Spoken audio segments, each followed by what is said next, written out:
He thought he had lost them forever. 3 years ago, his twin daughters vanished, taken by fate, lost to him in a cruel twist of life.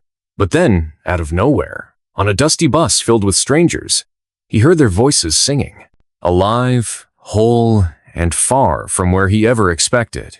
What he uncovered next shattered not just his heart, but his entire world before it even began. Where are you watching this story unfold? Let us know in the comments below. If you love these kinds of stories, don't forget to hit that subscribe button and join the family. Now, get ready to dive into a tale of love, loss, and unexpected reunion.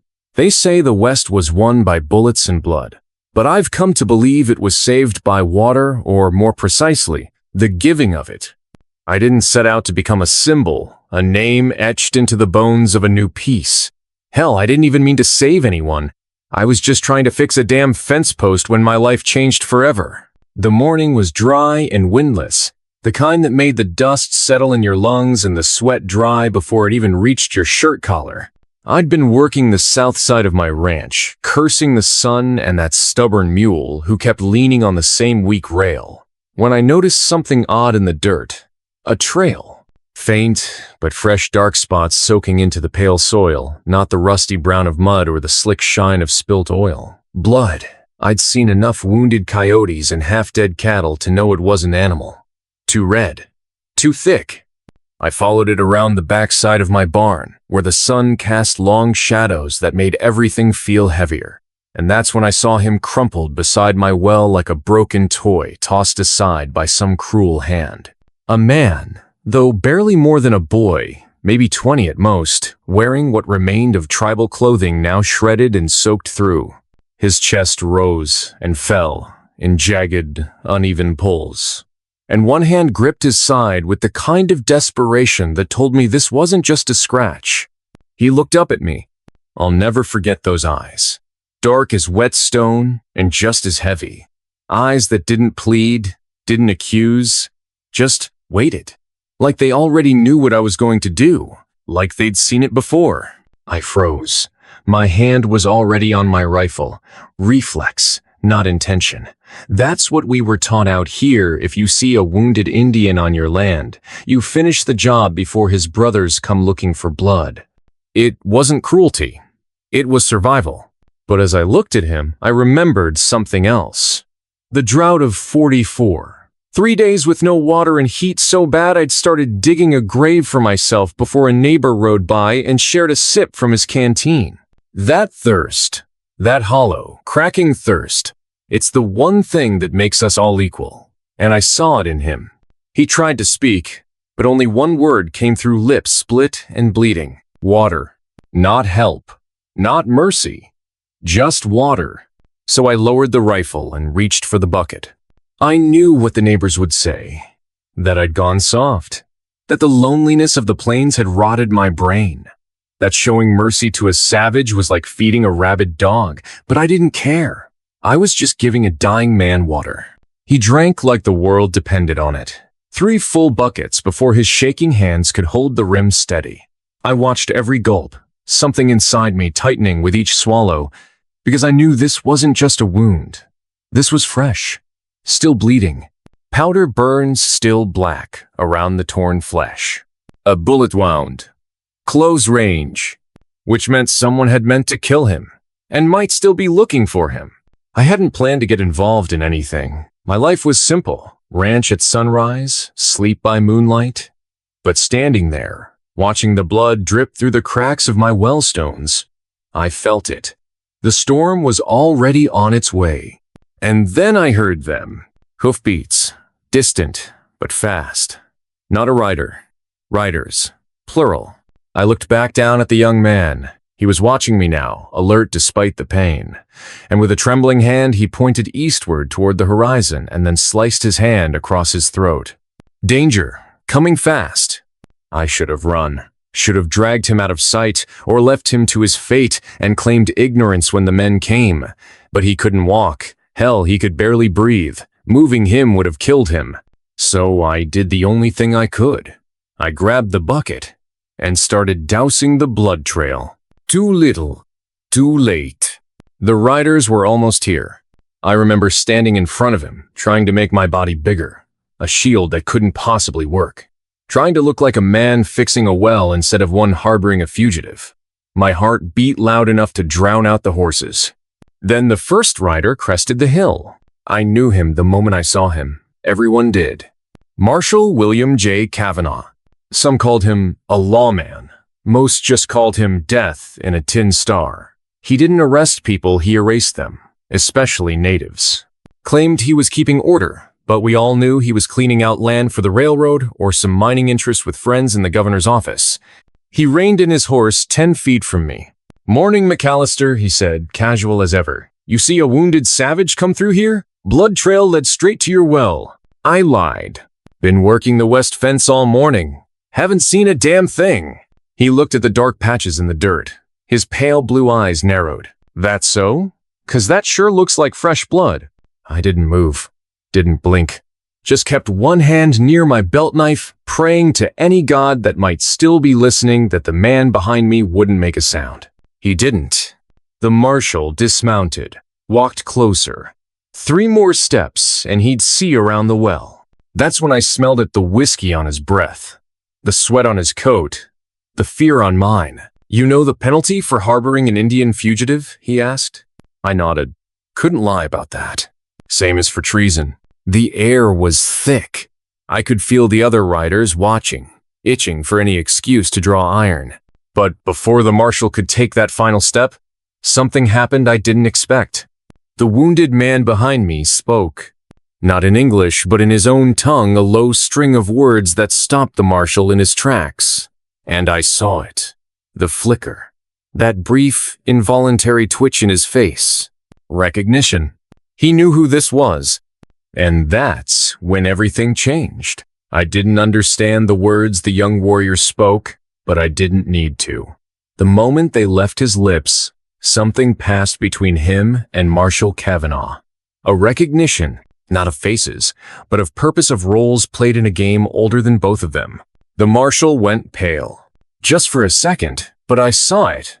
A flicker behind those cold blue eyes. Something close to fear, or perhaps regret, though I doubted that man had ever felt the latter. He took a step back. You're him," he muttered. That was the moment I realized this wasn't just some unlucky wanderer who'd caught a bullet and collapsed at my well. This man was someone important, someone dangerous, or someone hunted by the dangerous. Another deputy, younger, nervous in the saddle, leaned in toward the marshal. "Sir, who is he?" Kavanaugh didn't answer. Not directly. Instead, he turned to me, voice low but sharp enough to cut through bone. "Do you have any idea who you just saved, McAllister?" I didn't move, didn't answer. I couldn't. My brain was still trying to fit the pieces together. Kavanaugh took another step back, as if distance could give him perspective, as if space would somehow dull the realization that was crashing through his carefully maintained world. "That," he said, finally turning to his men, "is Koa, son of Chief Matowin, the one who signed the Fort Carver Accord, the peacemaker." The way he said the last word, like it was poison in his mouth, told me everything I needed to know. Peace wasn't profitable, not for men like Kavanaugh. I felt the wounded man Koa shift behind me, just slightly, a movement like the wind through dry grass. I turned enough to see him raise himself, trembling but steady, blood still blooming through the bandages I'd tied around his side. His voice came again, still soft, still edged with pain, but clearer now, firmer. "I am not dead," he said, in perfect English. It silenced everyone. The deputies stared. Kavanaugh tensed. And me? I just stood there, caught in the eye of a storm I hadn't meant to summon. "There was an ambush," Koa said. 3 days ago, I was meeting with Colonel Hargrave to discuss expanding the treaty to the Southern Territories, but he never showed. Instead, I was met by men in stolen war paint. Mercenaries, killers. They opened fire without a word. He paused to cough, and I saw the pain ripple across his face like lightning on water. They wanted me dead, but more than that, they wanted war. Marshal Kavanaugh's face had gone from pale to something darker. Not rage, not fear, calculation. "I was told you killed Hargrave," he said, voice flat. "Because that's what they want you to believe," Koa replied. "That the peace talks failed. That the Apache betrayed the agreement. That the only answer is blood." He looked directly at the marshal then, and I saw something shift in Kavanaugh's face. "Not fear now. Exposure." "You know I didn't kill him," Koa said quietly. "You've known all along." The accusation cracked like a rifle shot in the still air.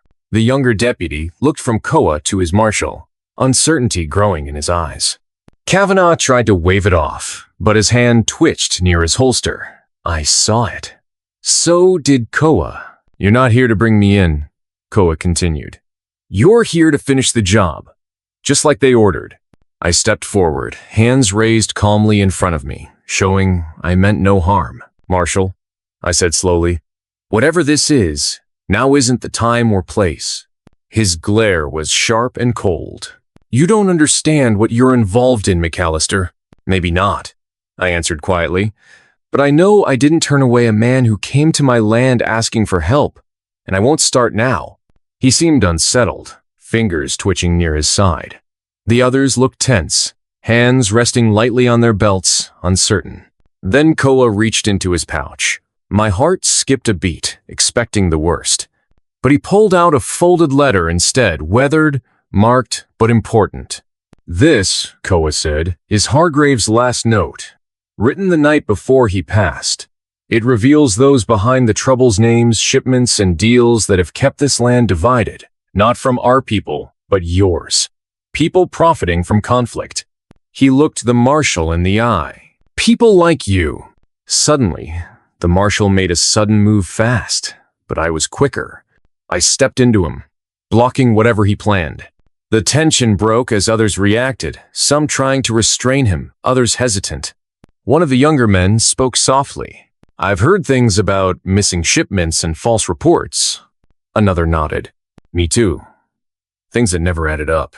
The marshal's authority crumbled. Koa swayed, still weak but steady. "I have to reach my people," he said quietly, "before lies spread too far." "We need to move," I said. He shook his head. "It's too late. They'll come. If they think I'm gone, or worse, they'll ride hard. And if they find a stranger here, no truth will stop what comes next." The men were silent. I finally understood how close we were to disaster. Just one spark, and everything would ignite. We rode westward as the sun dipped low me, Koa leaning weakly on my mule, and two deputies uncertain where their loyalties lay. The marshal was tied up, grumbling to himself, but I ignored him. The wind changed, carrying a chill that made the hairs on my arms stand up. Koa whispered over his shoulder. "They're close. Not the wind, but his people.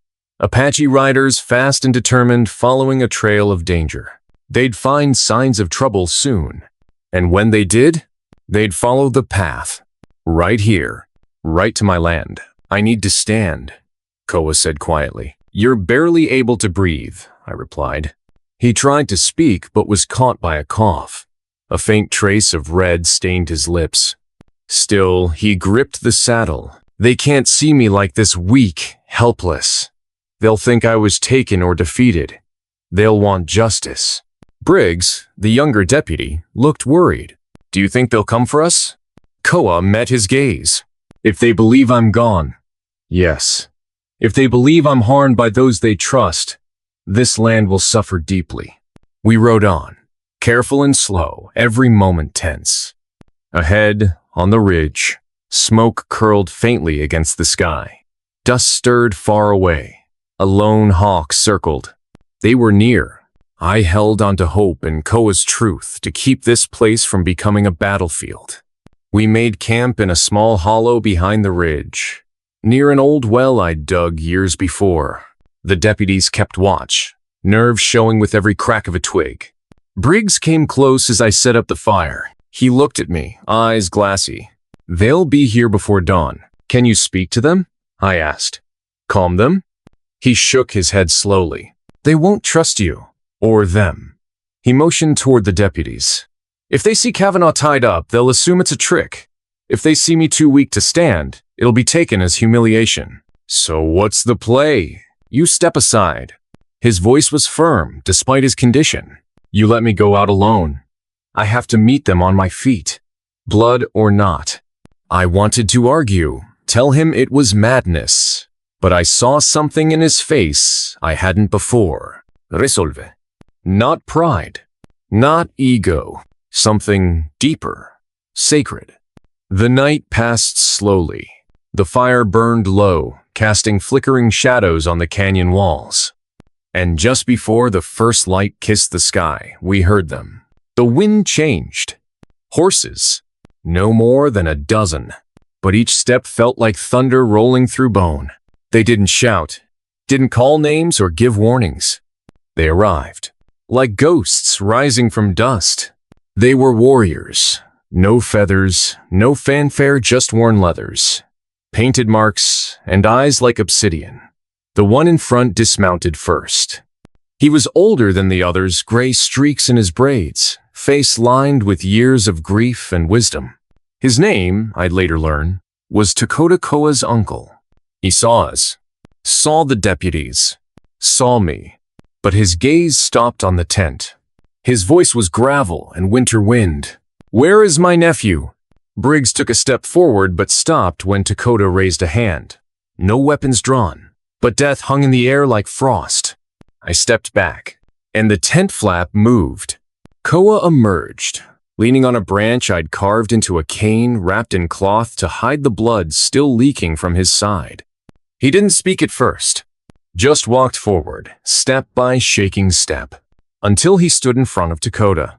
For a heartbeat, there was nothing, and then they embraced. Not like kin, like warriors who'd returned from the edge. The others dismounted. No one shouted. No anger, no rage. Not yet.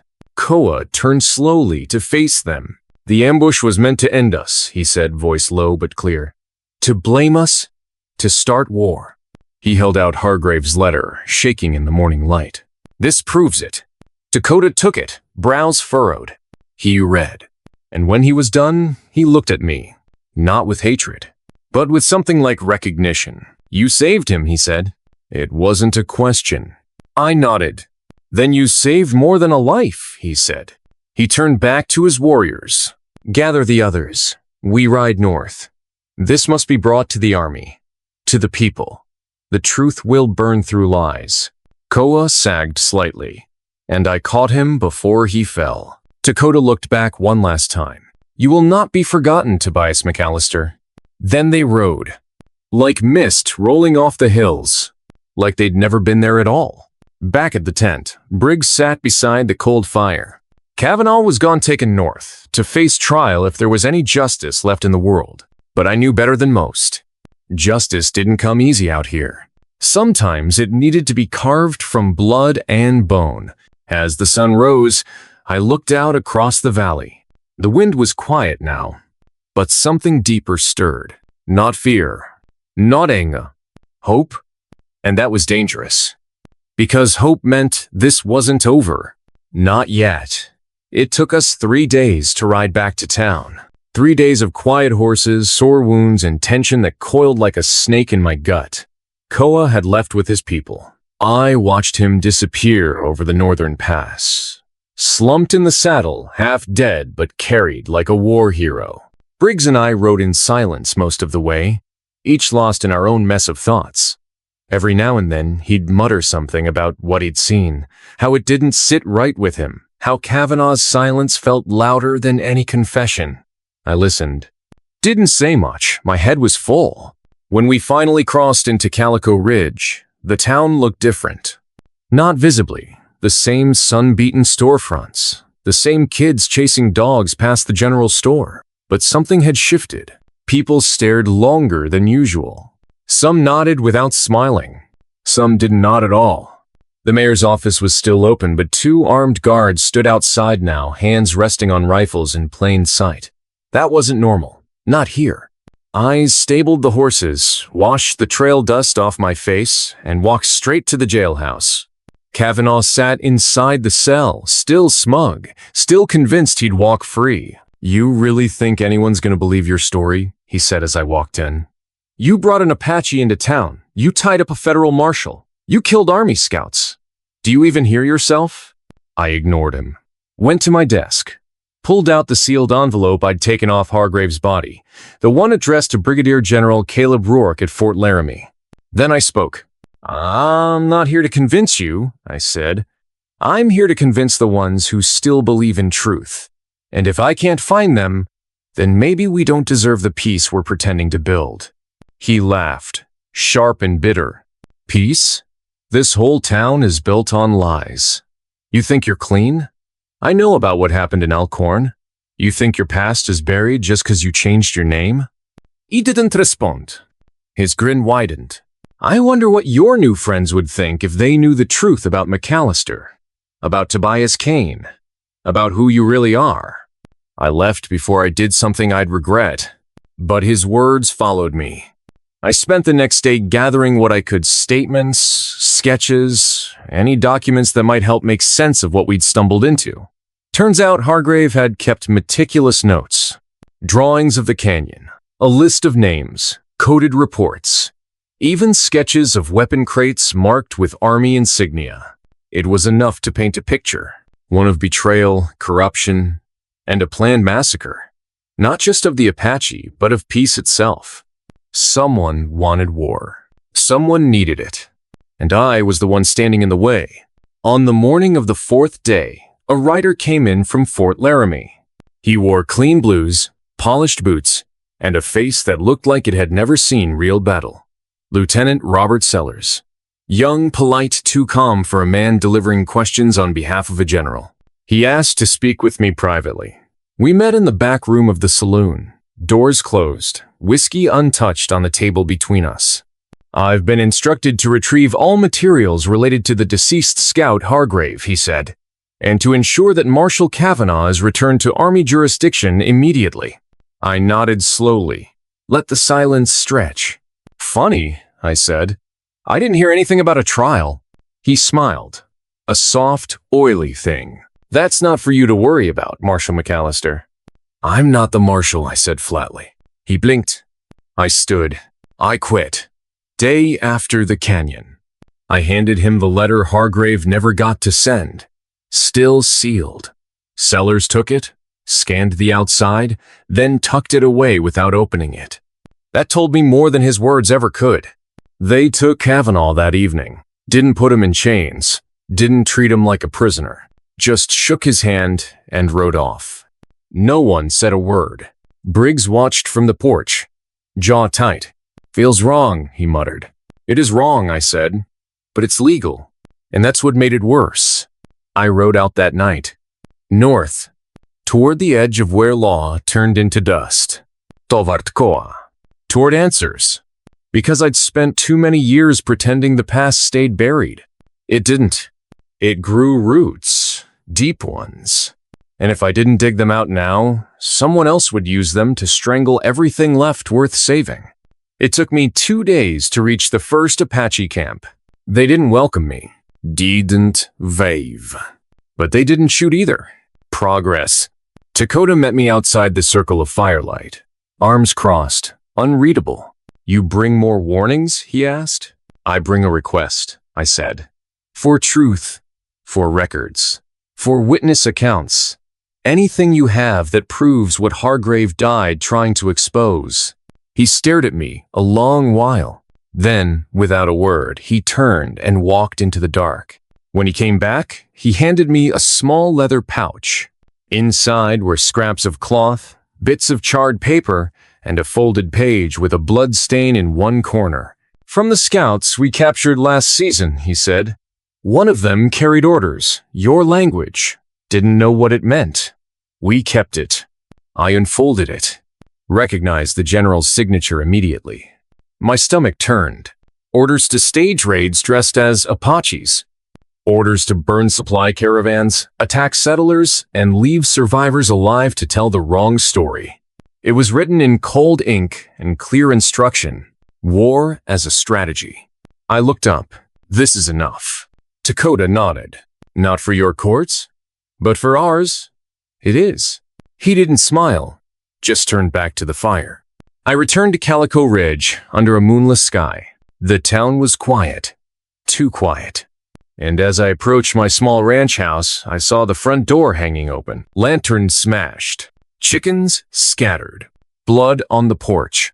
My rifle was already in hand when I stepped inside. The place was ransacked. Papers gone. Maps taken. Briggs was nowhere. But on the table, nailed down with the same knife I'd once carried in Elkhorn, was a note. No signature. No threats. Just 2 words. Stay gone. I didn't sleep that night. Didn't even sit. Just watched the horizon. And thought about what comes next. They were scared. Whoever they were. Scared enough to ransack my home. Scared enough to leave a message. That meant they weren't ready. Which meant I still had time. Time to finish what Hargraves started. Time to prove the blood in the canyon meant something. Time to burn their lies down to ash. I buried the last of the chickens that morning. The ones torn apart during the ransacking. Not because I cared so much about the birds, but because it felt like the only thing I could control. A gesture, a rhythm. Dig, lower, cover.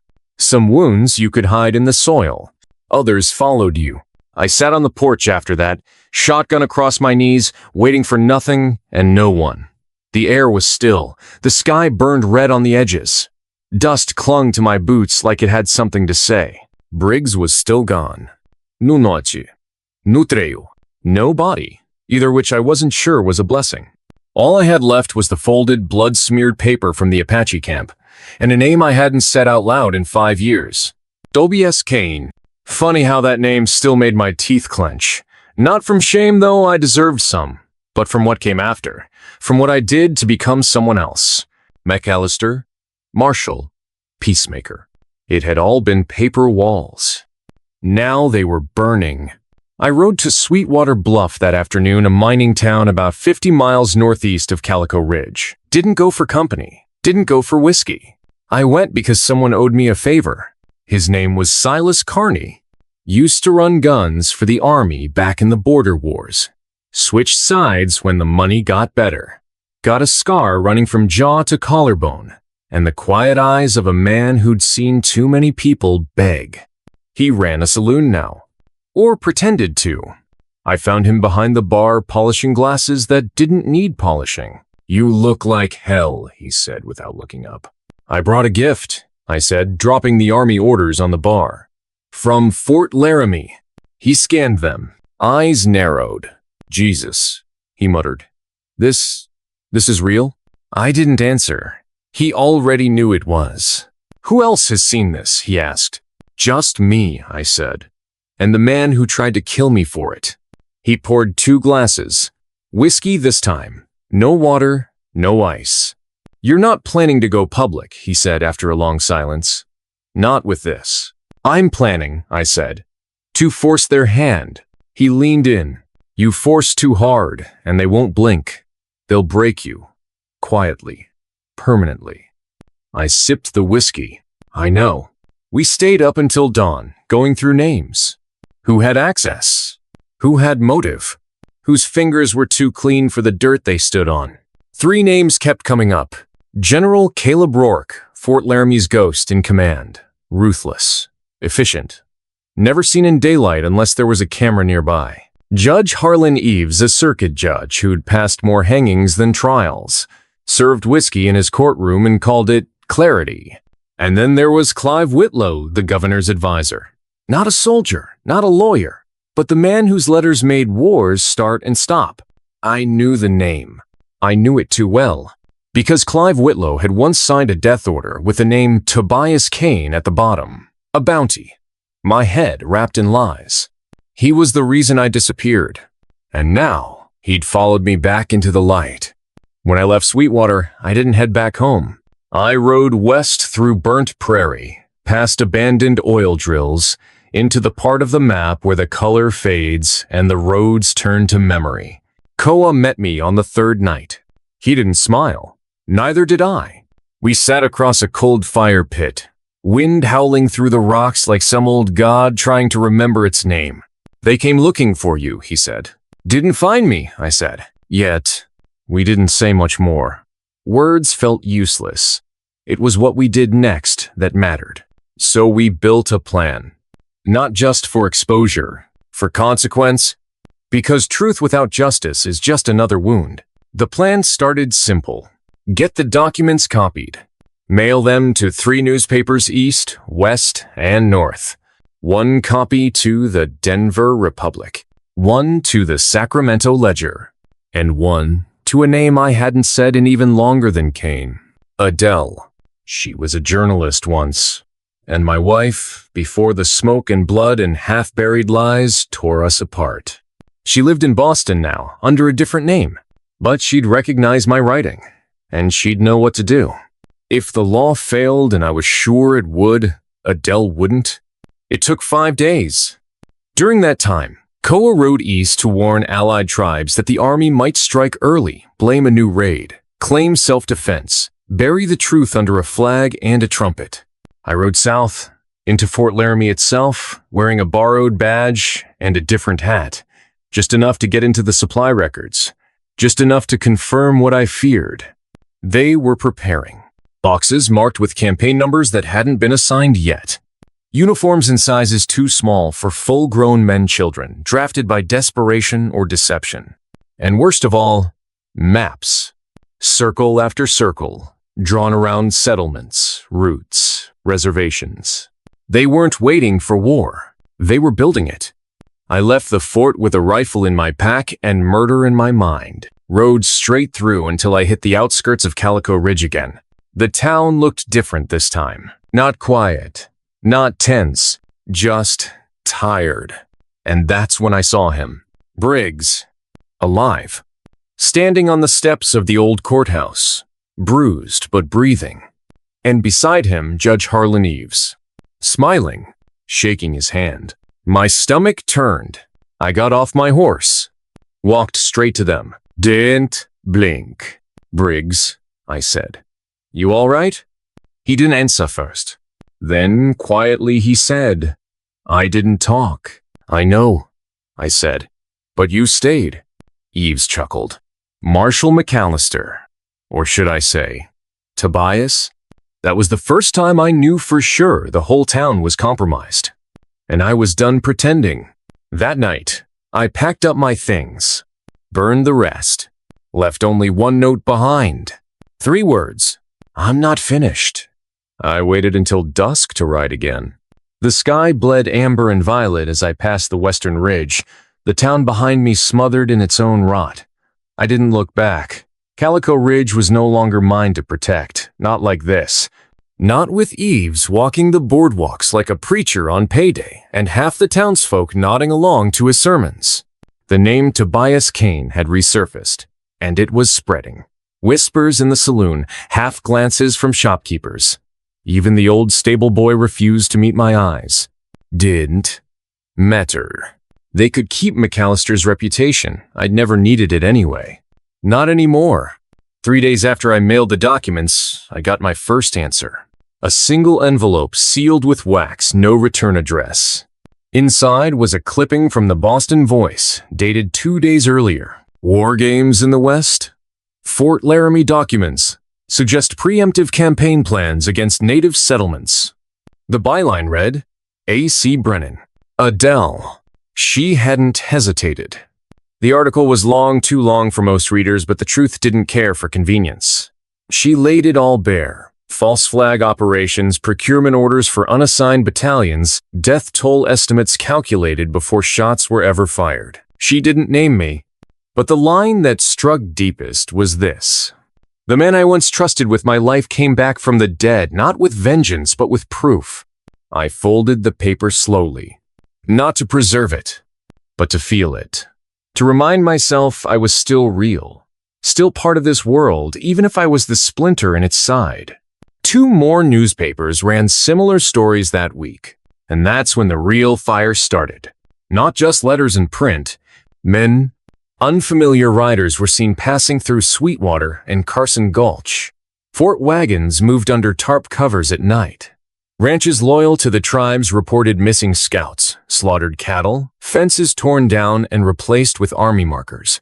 Koa sent word. They're coming early. The army was changing timelines, scrambling, covering tracks. We didn't have months. We had days. Koa and I met in a dry ravine west of Dead Mare Crossing. No confew fires. No noisy. Just whispers and scars. He looked older, like every message he carried aged him 10 years. They're not just coming for the tribes, he said. They want you silenced. Publicly. Trial. Yusked. He shook his head. No. Spectacle. They'll say you staged the leaks, betrayed your badge, killed innocent men in your past life, tie it all together, make you the spark in the explosion. I nodded. They want me to burn so they can warm their hands. We had only one move left. Expose Whitlow himself. Without him, the whole structure crumbled. The general would lose protection. Eves would lose justification. The war would become a crime, not a campaign. But Whitlow was careful. He didn't write letters, didn't sign anything, just whispered in ears and cashed checks. Except Silas knew something. Something he'd hinted at during our last meeting in Sweetwater. A ledger, a record of payouts and visits. Not from Whitlow's hand, but from his messenger, a man named Elias Greaves, a courier, a drunk, a coward. But cowards have one strength. They survive. And Silas knew where to find him. It took a day and a half to reach Silas's saloon. I arrived after midnight. The lights were dim, door locked, no music. I knocked once, twice, then pushed it open. Inside, Silas lay across the bar. Blood pooled beneath his ribs. He was still breathing, barely. His eyes fluttered open as I approached. I didn't talk. He whispered. I told them. I didn't talk. I pressed a rag against his side. He winced but didn't flinch. Who did this? He coughed. Red. Thick. Greaves, he rasped. But he wasn't alone. I waited. They brought Eves and a preacher with a badge. My stomach dropped. Not just army. Militia. Where's the ledger? I asked. He nodded toward the cellar. Third step down. Loose. I ran. It was there, wrapped in oilskin, bound in twine. Dates, names, amounts, notations in shaky cursive. Dozens of entries, each tied to operations that weren't supposed to exist. Payments to ranchers for silence, to bounty hunters for dissidents. And at the bottom of the last page, CW. Approval confirmed. Proceed without delay.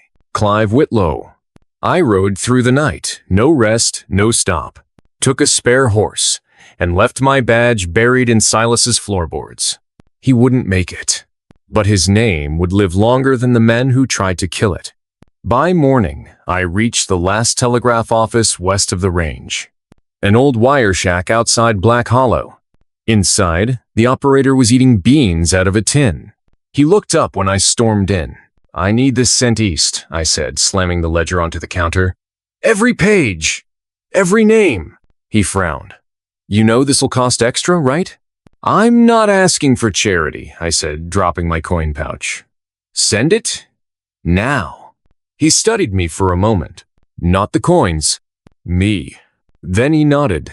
Started typing. As the wire ticked and snapped, I stared out the window at the ridge. Smoke. In the distance. Not from homes. From columns. They were coming. Faster than we'd guessed. That night, Koa and I met at the old missionary ruins east of Bramble Creek. It would be our last meeting before the storm. He brought 20 men. I brought my rifle and the names of our enemies in ink and ash.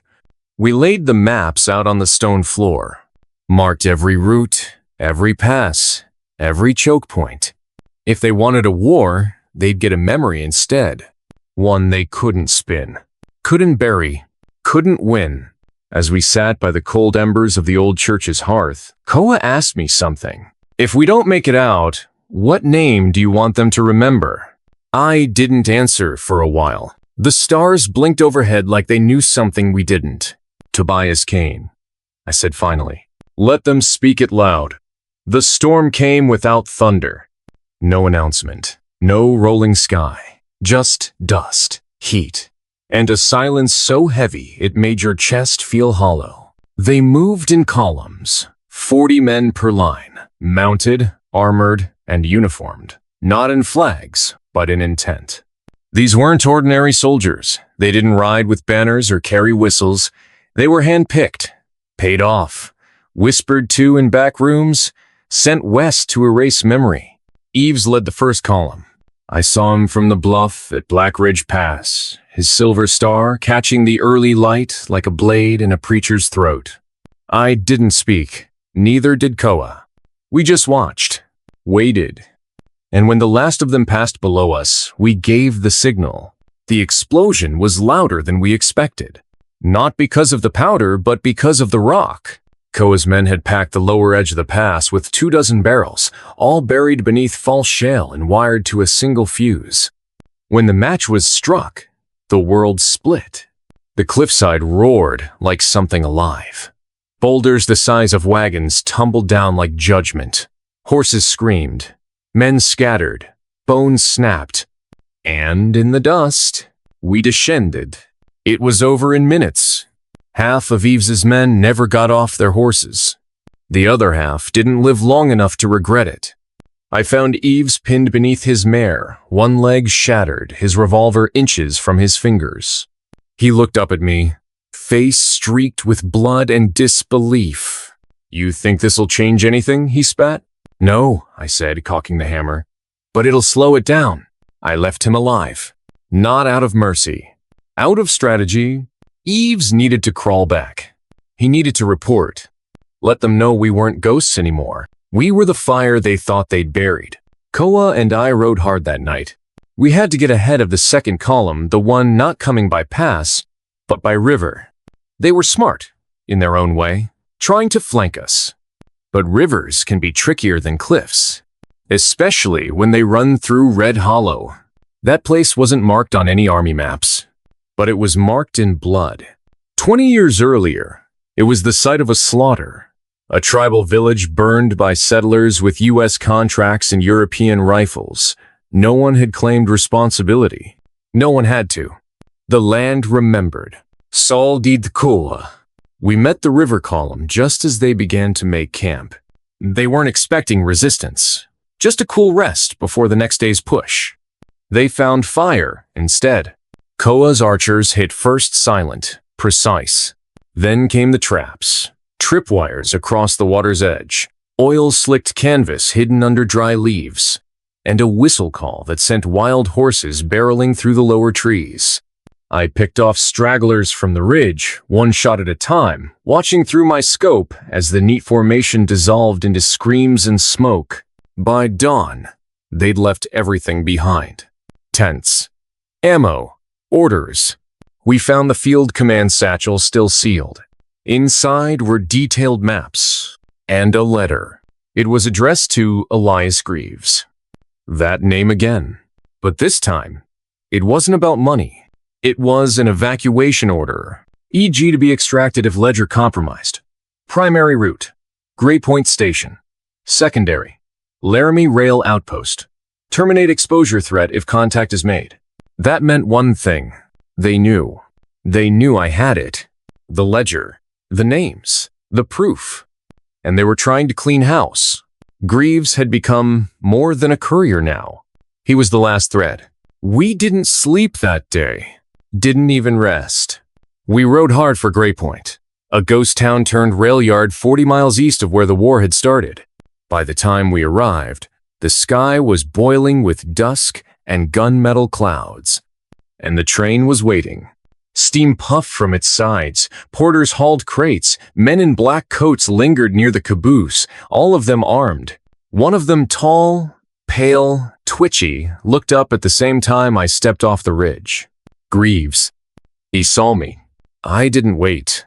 I took the shot. Hefel. Not dead, not yet, but hit clean in the shoulder. The others scattered. Some returned fire. Others ducked behind the rail cars. Koa's men flanked from both sides, arrows and bullets stitching the tracks. I made my way down the hill, stepping over bodies and crates until I reached Greaves. He was curled near the brake wheel, clutching his wound, eyes wide. "Tobias," he croaked. "Please, I didn't know." "You never needed to know," I said. "You just had to carry the filth." "I kept records," he stammered. "Ledger wasn't the only one. There's more. My journal. Names. Codes. I hid it." "Where?" He coughed. "Depot. Laramie. Storage locker. Kators." Then he smiled. "Something cold. You won't make it there." I stood. "No," I said. "We will." Then I left him bleeding beside the tracks. The train never left the station. We burned the rest of the documents. Didn't need them anymore. We had the name, the location, and the last piece of the truth waiting behind a rusted padlock at a rail depot buried in winter fog. But it wouldn't be simple. Whitlow's claws reached far, and Laramie was his den. Still, something had changed. This wasn't survival anymore. This was reckoning. Before we left, I wrote a letter to Adele. Did sign it. Didn't have to. Just wrote, "If this is my last fire, let it burn clean. You'll find the rest where trains don't sleep. Look for Locker 14. Tell them the war was never ours. And let them choose whether to believe it." I sealed it. Gave it to a drifter heading east with a promise of gold if he made it. Then I turned west again. Toward Laramie. Toward the mouth of the beast. Toward the final breath of a war written in ink, blood, and names we never wanted to remember. The road to Laramie was colder than I remembered. Not in temperature and silence. Even the wind didn't speak. No birds. No hoofbeats. Just the endless crunch of frostbitten dirt beneath wheels that hadn't turned in months. Koa rode ahead of me, his coat flapping like a torn sail. Neither of us spoke much. There wasn't much left to say. We had one stop left. One luck. And if we were right, one last name. We reached the outskirts of Laramie by dusk. Smoke curled from chimneys. Rail lines hummed with incoming freight. And at the heart of it all stood the depot cold, iron-framed and humming with quiet tension. Gray Point had been a way station. Laramie was the fortress.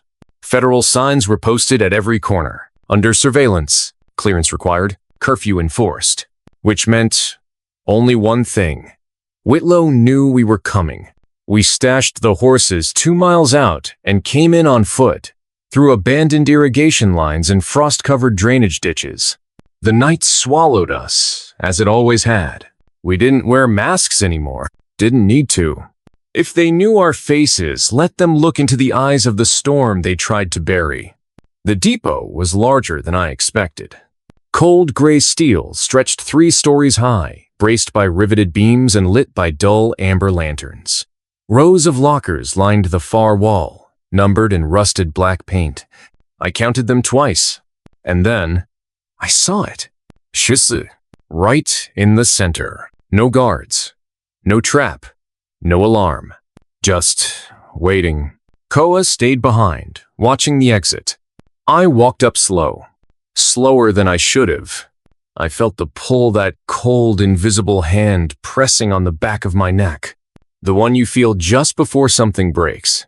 The lock was old. Old. And it clicked open without resistance.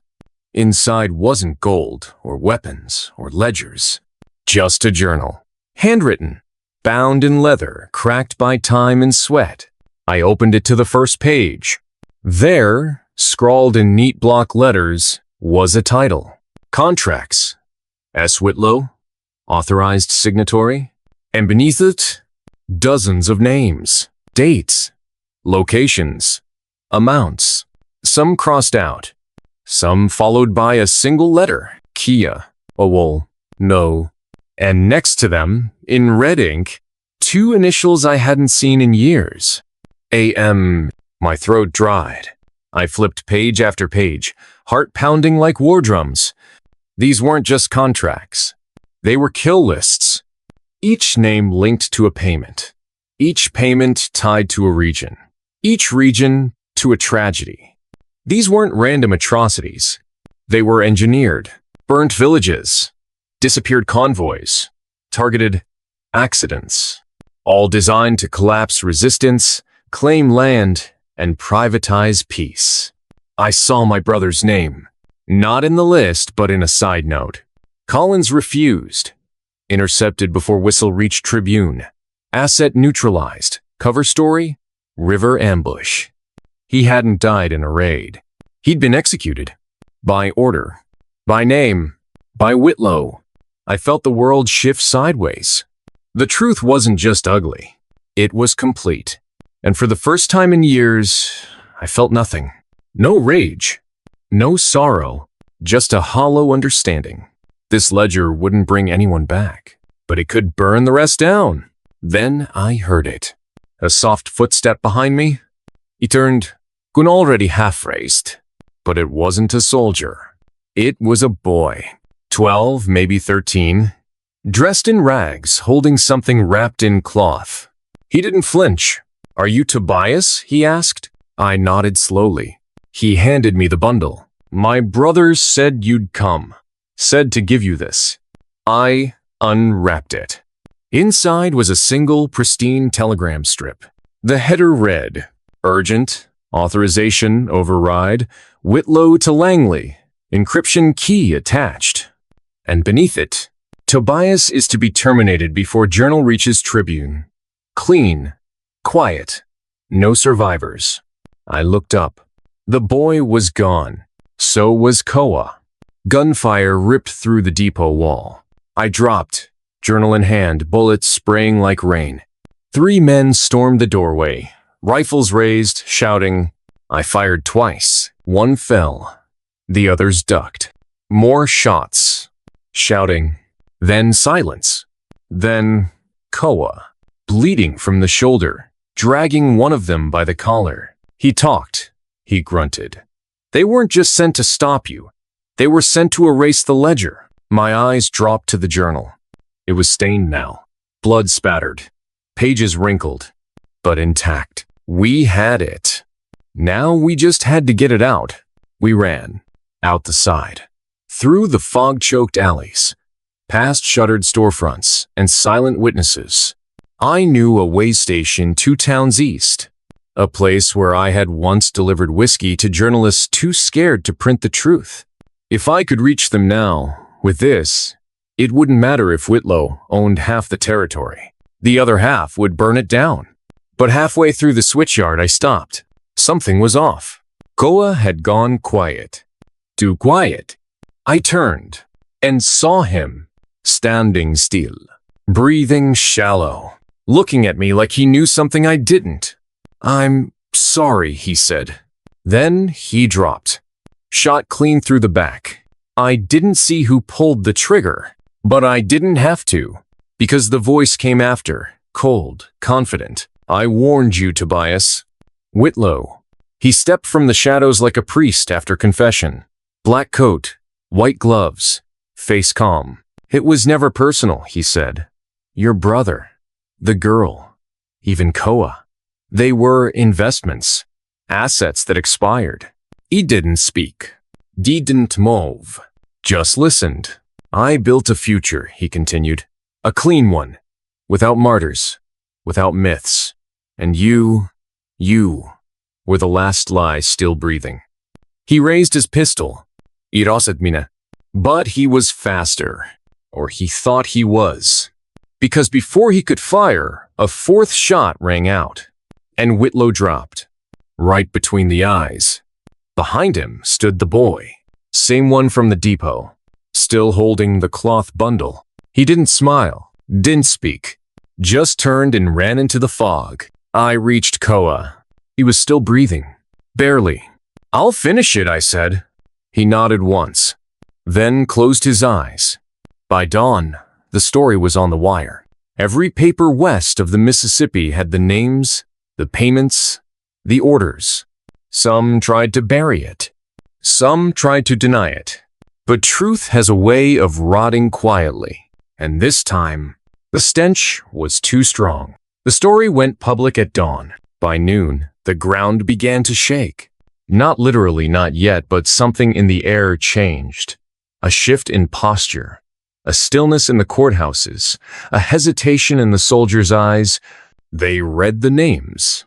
They saw the ledgers. And some of them remembered their own brothers.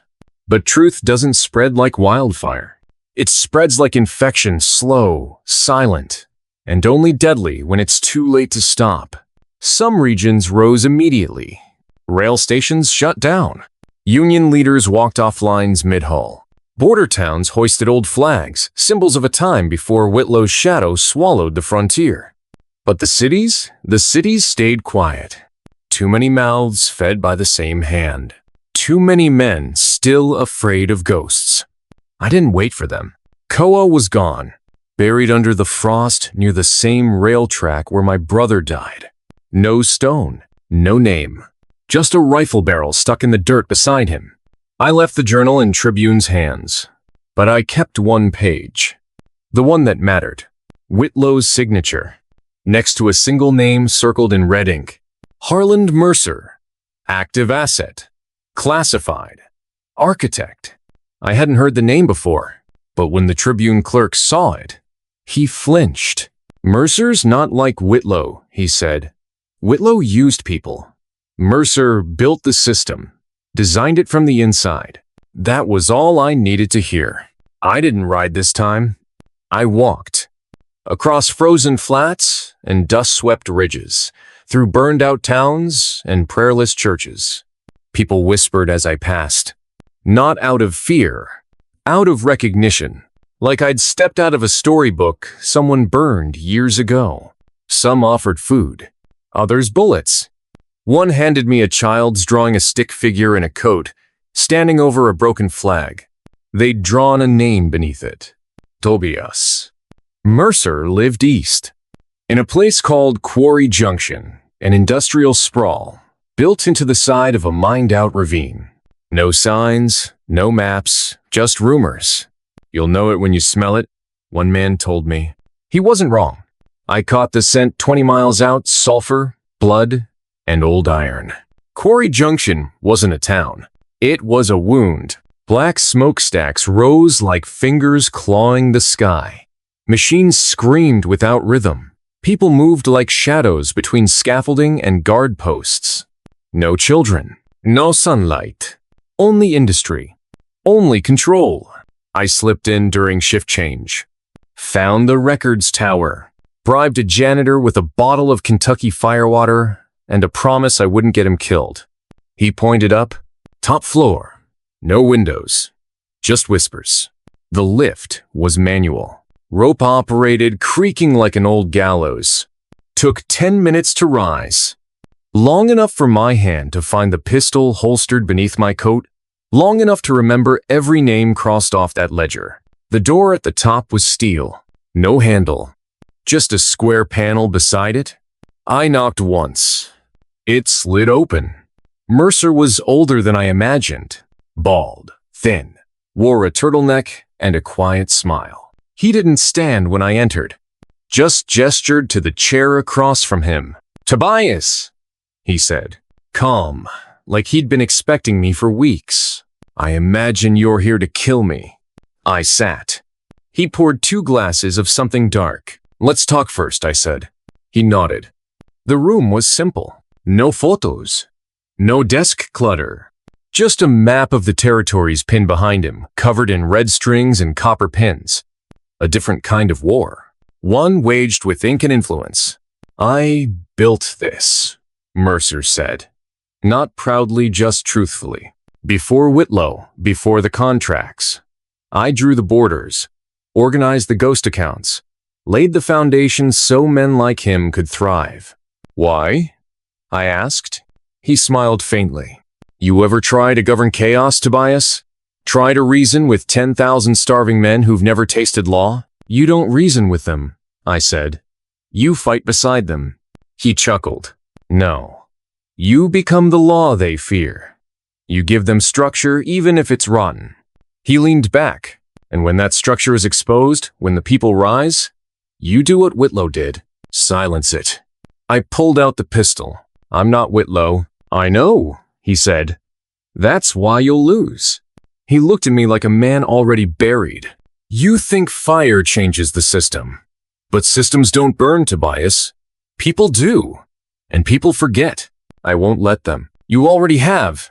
He slid a drawer open, pulled out a single sheet of paper, dropped it in front of me. It was a telegram, sent that morning, from Tribune. Urgent. Journal disappeared. Reporter missing. Building under federal lockdown.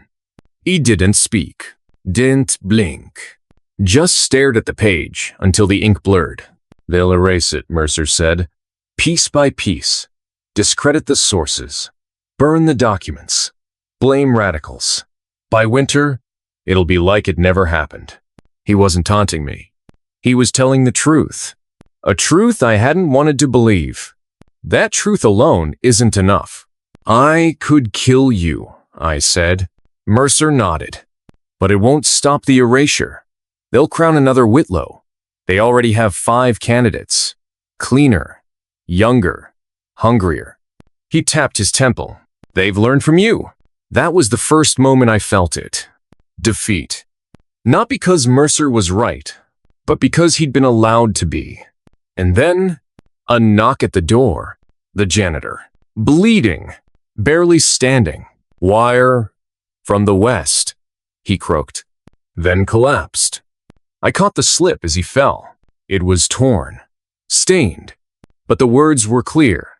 Ledger copies sent south. Untraceable. Your fire spreads. And signed simply, M. I looked at Mercer. His smile faltered. You didn't think I'd bring just one copy, did you? He blinked. Slow. Then laughed. Just once.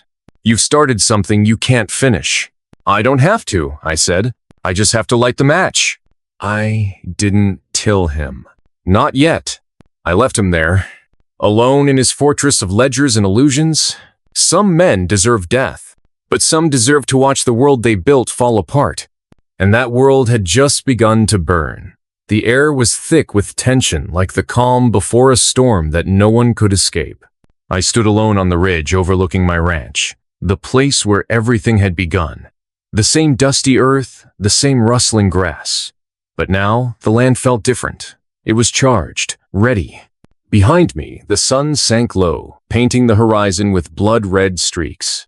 The sky looked like a warning. I thought back to the day I found Ayanna. That day changed everything. The truth I'd uncovered, the conspiracy, the corruption, the lies had spread like wildfire through every back road, every saloon, every whispered conversation, in every cabin, and tent from the plains to the mountains. The gunrunners had fallen. Webb and Hawkins were behind bars, their empire crumbling. The peace treaty was renewed, stronger than ever, with the tribes and settlers united in hope, or so I had thought. Because the real war wasn't over. There was a new enemy, not one with a rifle or war paint, but a hidden one, the men who thrived in shadows, who fed on fear, who sold war like a commodity and bought silence with gold. Harlan Mercer was just one of them. The system, the broken machine. And now, it was coming for me. The night before, the first warning arrived. A single shot through the window. A bullet hole in the wooden frame. A message. I wasn't just a rancher anymore. I was a target. But I wasn't afraid. Not anymore. Not after everything I'd been through. Because I'd learned that courage wasn't about never feeling fear. It was about standing tall despite it. I rode out before dawn. The Apache had sent word. Their warriors gathered, ready to ride with me. They called it a warrior's honor to stand with a brother who had saved their peace, who had chosen mercy when the world chose violence.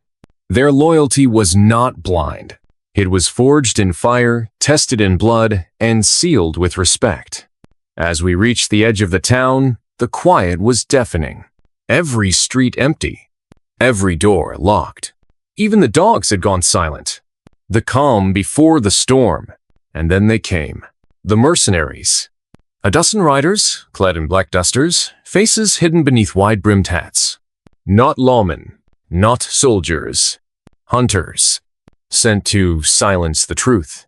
to bury the past, to kill the future. We met them at the old crossroads. No words, just eyes. Just the crack of leather against wood, the low growl of horses sensing battle. The fight was brutal. Dust rose like smoke. Gunfire shattered the silence. Shouts echoed across the valley. But it wasn't just bullets that decided this fight. It was something deeper, something ancient. Ayana rode beside me, his eyes burning with the fire of 1,000 suns. Despite his wound, he fought like a man possessed not just for himself, but for his people, for the land, for a promise. The Apache warriors circled the enemy like a storm of arrows. I remembered the war song he'd sung, the melody that had silenced the deputies, that had called his people, the song of honor, the song of brotherhood. And in that moment, it became our battle cry. One by one, the mercenaries fell, but not without cost. I took a bullet in my shoulder. Ayana was hit twice. Webbolt fell, but we kept fighting, because surrender was not an option. The last man standing was a ghost from my past. Mercer. He emerged from the shadows with a revolver in each hand. His smile cold and empty. "I told you, Tobias," he said. "You can't stop the machine. It's bigger than you. Bigger than all of us." He fired. Pain exploded in my chest. He fell. The world blurred. But through the haze, I saw Ayana rise. He tackled Mercer. The fight was desperate. And then, the impossible happened. Ayana pressed Mercer's own revolver to his temple. "Mercer," he said, "it ends here." Mercer's eyes widened, then closed. Silence. The war was over. We limped back to the ranch, battered but alive. The Apache warriors carried the wounded. The sun rose. And for the first time in a long time, I felt hope. The peace treaty held. The truth was out. The corrupt were exposed. And I was no longer just Tobias Hartwell. I was a brother, a warrior, a symbol. The chief presented me with a final gift. A necklace carved from eagle bone. A symbol of unity, of courage, of a future built not on blood, but on trust. I looked out over the land that had once been divided. But now, it was ours. Together. Because sometimes the greatest battles aren't fought with guns. They're fought with heart, with mercy, with the courage to see beyond fear. And sometimes, a simple act of kindness, a cup of water, can change the course of history. This is our story. A story of hope, of brotherhood, of peace. And it's far from over. The dawn was fragile, almost hesitant, as if the earth itself wasn't yet ready to face the new day. But there I stood, on the porch of my old ranch house, the weight of everything I'd been through settling deep into my bones. The war was over. The peace treaty wasn't just words on paper anymore. It was a living, breathing reality forged in fire and blood, yes, but now blossoming with something far stronger. Understanding. I thought back to the day I found Ayana the wounded warrior with pain and fire in his eyes, reaching not just for water, but for a chance to change everything. Who could have guessed that simple act of mercy, a cup of water in the burning heat of the frontier, would lead us here? To this moment. The Apache warriors had become more than allies. They were family. The chief's words still echoed in my mind, words heavier than any gold or land deed. "You are brother to our people." Not because of the color of my skin or the land I was born on, but because I chose to see a man, a soul beyond the walls built by fear. The scars on my shoulder ached, a permanent reminder of the battle that had nearly taken my life. But it was nothing compared to the wounds carried by Ayana and his people. Wounds not just of flesh, but of generations of pain and mistrust. Yet here we were, standing side by side. That morning, as the sun stretched its golden fingers over the hills, a council gathered in the heart of the valley. Not just the Apache and settlers, but women, children, elders, all voices converging. We sat around the great fire, sharing stories, promises, and tears. Because peace was not just a treaty, It was a commitment, a fragile hope that had to be nurtured daily.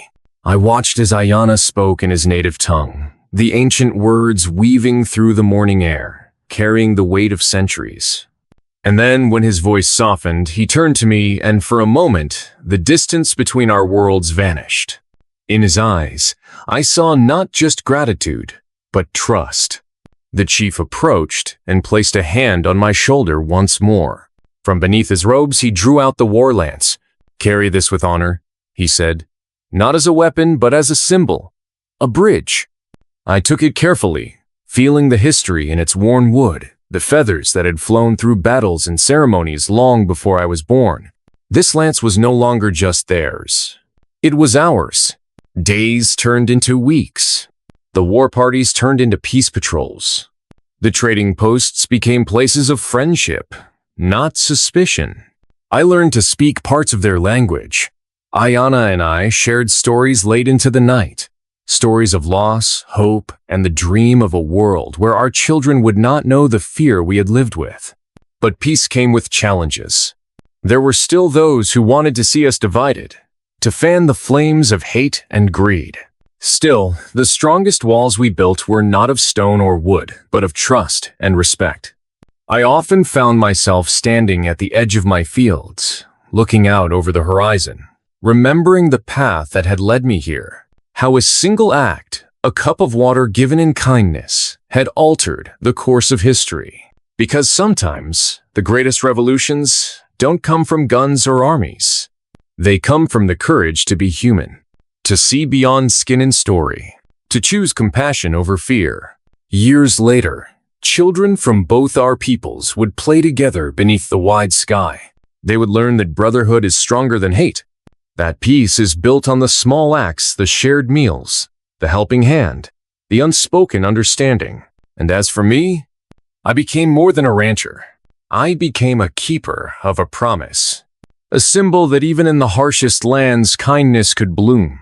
The war lance rests above my fireplace now, its feathers still bright, its wood still smooth, a constant reminder of what we fought for, what we saved, and what we could still lose if we ever forget. So here I stand, at the dawn of a new world, where enemies can become brothers, where peace can grow from the driest soil, and where a simple act, a cup of water, can change everything. This is not just my story, it's ours. A story of blood and honor, of struggle and hope, of a future written not by hatred, but by the courage to choose differently. And if you take one thing from this, let it be this: the world changes not with the roar of guns, but with the quiet strength of mercy. If you were in their shoes, would you fight the same fight? Share your thoughts down in the comments. We want to hear from you. Don't forget to like the video if it moved you, and be sure to explore the other videos on screen for more stories you won't forget.